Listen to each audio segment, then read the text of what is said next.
बहुत सारे young creators जो कुछ ना कुछ अपना दमखम दिखाना चाहते हैं, रोडीज और बिग बॉस में आना चाहते हैं, क्योंकि सर बहुत सारे क्रिएटर हैं जो वीडियो में कहते हैं भाई देखना अगले साल बिग बॉस में आऊंगा मैं, है ना? तो क्या कुछ टिप्स आप शेयर कर सकते हैं उनके लिए प्लीज? भैया देखो, मैं खुद एक सहारनपुर में ढाबा चलाता हूँ और मुझे तो ये रोडीज भी नहीं पता था। मैं ऑडिशन देने चला गया तो रिजेक्ट हुआ, दिल्ली भी रिजेक्ट हुआ, चंडीगढ़ भी रिजेक्ट हुआ। लेकिन मेरी माँ ने भी मुझे एक बात सिखाई है, भाई कोई तुझे भीख नहीं देगा, तेरा कटोरा तो छीन नहीं सकता, जा फिर जा कहीं और। तो जब जयपुर पहुंचा तो अकेला सेलेक्ट हुआ, शो में आया। ऐसा मुझे लगता नहीं कोई विनिंग का कोई मंत्र होता है, वरना हर कोई विनर बनता उसी मंत्र को पढ़ता ओम विनिंग विनिंग। ऊपर वाला मेहरबान है तो भैया गधा पहलवान है, और कुछ नहीं है। साल भर बाद ऑफर आ गया कि भैया बिग बॉस के लिए आ जाओ। मुझसे काफी लोग पूछते हैं कि ये बिग बॉस स्क्रिप्टेड होता है क्या? मैं आज आपको बताऊंगा, बिग बॉस अगर स्क्रिप्टेड होता तो ये ढाबे वाला विनर ना होता, कोई स्क्रिप्टेड ही विनर होता। मैं भी आप ही के बीच से सहारनपुर में रहने वाला हूँ, लेकिन हम चीजों को ऐसा देख लेते हैं जैसा हम कुछ सोचते हैं कि यार ये स्क्रिप्टेड होगा। सीधा सा कंसेप्ट है, वो एक घर में 4 बर्तन होंगे, आवाज करेंगे। बस यही है कि घर में अपने घर का एक लीडर होता है, या तो मम्मी होंगी लीडर या घर के पापा होंगे। उस घर में क्या है कि सारे ही लीडर हैं, तो झगड़ा किसी बात पे हो जाता है। वहाँ टॉपिक बिग बॉस देते थे कि इनकी 10 तारीफ बताओ, तब तक झगड़ा नहीं होगा। 10 बुराई बताओगे तो झगड़ा शुरू हो जाएगा, तूने मुझे ऐसा कहा। तो ऐसे करके मैं उस इंडस्ट्री में पहुंचा। बाकी बिग बॉस इतना रियल है जितना इस कमरे में ऑक्सीजन, उतना रियल है। वो कभी नहीं कहते आप लड़ो या कुछ करो, आप अपने टेम्पर को। मुझे भी एक बार से गुस्सा आया, मैंने घर में गालियां दी खूब। शिल्पा शेट्टी हमारी होस्ट थी, तो मुझे कहने लगी शिल्पा शेट्टी कि आज तो आशुतोष आपने अपना टेम्पर लूज किया। मैंने कहा नहीं शिल्पा जी, बिल्कुल नहीं किया। कह रहे जो आपने गालियां दी। मैंने कहा ये तो मैंने अपना टेम्पर आज यूज किया है। लूज करना कैसे कह दोगे आप? कह रहे यूज करना क्या होता है टेम्पर? मैंने प्रभु राम ने किया, भगवान कृष्ण ने किया, गुरु नानक देव जी ने किया। तो टेम्पर यूज करना होता है। मैं डेली यहाँ लड़ता तो मैं लूज करता होता। तो ये मेरा भाव है, इमोशन है, रस है, तो वो मैंने इस्तेमाल किया। लॉकडाउन लगा या कुछ हुआ तो मैं भी यूट्यूब पे कुछ वीडियो बना के डालने लगा। पहले पब्लिक रिएक्शन लेने लगा, नहीं चले। और जैसा भी भाई बता रहे थे कि छोड़ना नहीं है, मैं भी यही कहता हूँ कि प्रयत्नशील बने रहो। गुच्छे के आगे जाके ताला खुलेगा। और जो लोग ये कहते हैं कि भाई लोहा घर में हथौड़ा मार दो, नहीं, इतने हथौड़े मारो, इतने हथौड़े मारो, लोहे को गर्म करो, तब तुम्हें पता होगा हल्की चोट मारनी है तेज मारनी है। तो किसी के गर्म लोहे पे चोट मत मारना, शायद कुछ और हो जाए। बाकी तो सब समझदार है, सभी बादाम खा रहे हैं कि भाई। चलिए, थैंक यू भैया।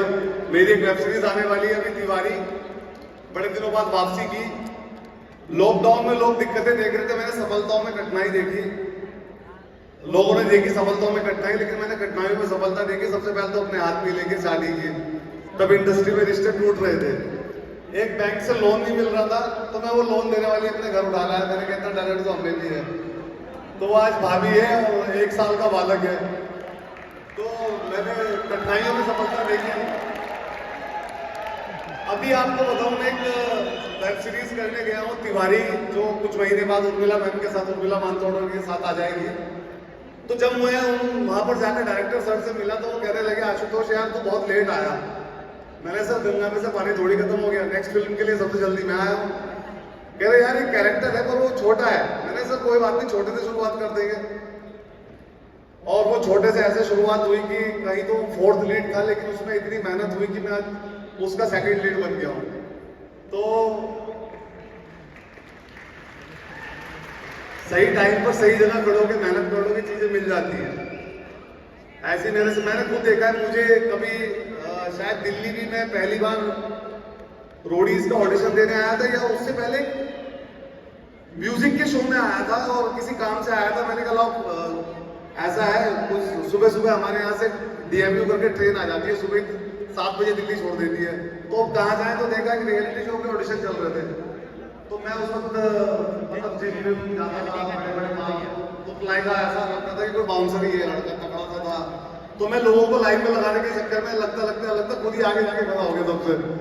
और आगे जाके मेरा नंबर भी आ गया, कहने गाना सुनाओ। मैंने कहा बताओ कौन सा सुनोगे? और गाने का कुछ नहीं आता, ABCD नहीं, मतलब अपना गाया तो बहुत अच्छा नहीं लगता।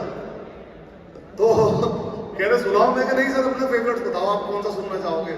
कह रहे नहीं यार अपना फेवरेट सुनाओ। मैंने कहा सर पार्शलिटी हो जाएगी, मेरे फेवरेट में तो टॉप कर जाऊंगा यहाँ पे, आप बताओ। जब उन्होंने गाना दिया तो कभी मैं उनसे पानी मंगाऊं, कभी चाय मंगाऊं, कभी कुछ मंगाऊं, भाई कि तू करना क्या, मैंने बाजार खोल लिया होगा, सामान भी लेना है। तो कॉन्फिडेंस तो हमेशा हाई रखो, ओवर ना रखो, लेकिन हाई तो रखो ही।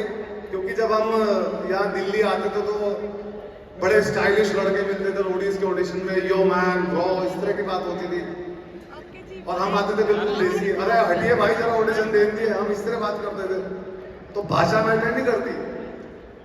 बिग बॉस का आपको बताऊं, बिग बॉस का जब मुझे एग्रीमेंट मेरे सामने रखा, मुझे बुलाया कि इस एग्रीमेंट को पढ़ लो और साइन कर लो। अब उन्हें क्या पता यहाँ इंग्लिश में बहुत हार्ड टाइट है, कैसे पढ़े। लेकिन ये बात मैंने उन्हें नहीं बताई, उनसे कहा कि भाषा ये बताओ इसको पढ़ने के बाद मैं कुछ चेंज करा सकता हूँ। कह रहे नहीं। मैंने कहा फिर साइन बताओ कहाँ करना, जल्दी बताओ। जब कोई चेंज ही नहीं होगा तो पढ़ो सर क्या लिख दिया, वेरी इंटरेस्टिंग पेज। तो मेरा मानना ये है कि भैया प्रेजेंट में भी टेंस है, पास्ट में भी टेंस है, फ्यूचर में भी टेंस है। मैंने इस चक्कर में इंग्लिश नहीं सीखी, मैंने कौन लेगा टेंस, तीनों में ऑलरेडी टेंस है। तो खुश रहना सीखो। मैं इसी के साथ अपनी बात को समाप्त करता हूँ। जय जय राम।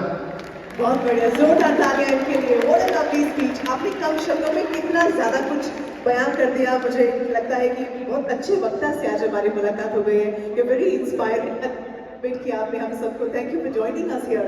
मैम आपको अब जब भी कभी अच्छे वक्ता की जरूरत हो तो आपको बताया कहाँ जाना। अच्छी so sweet of you. So that was out of the box. Ladies and gentlemen, Ashutosh जी का हम धन्यवाद करते हैं, हमारे बीच में आए और कुछ अपने दिल की बातें उन्होंने हमारे साथ शेयर की। Thank you. Thank you.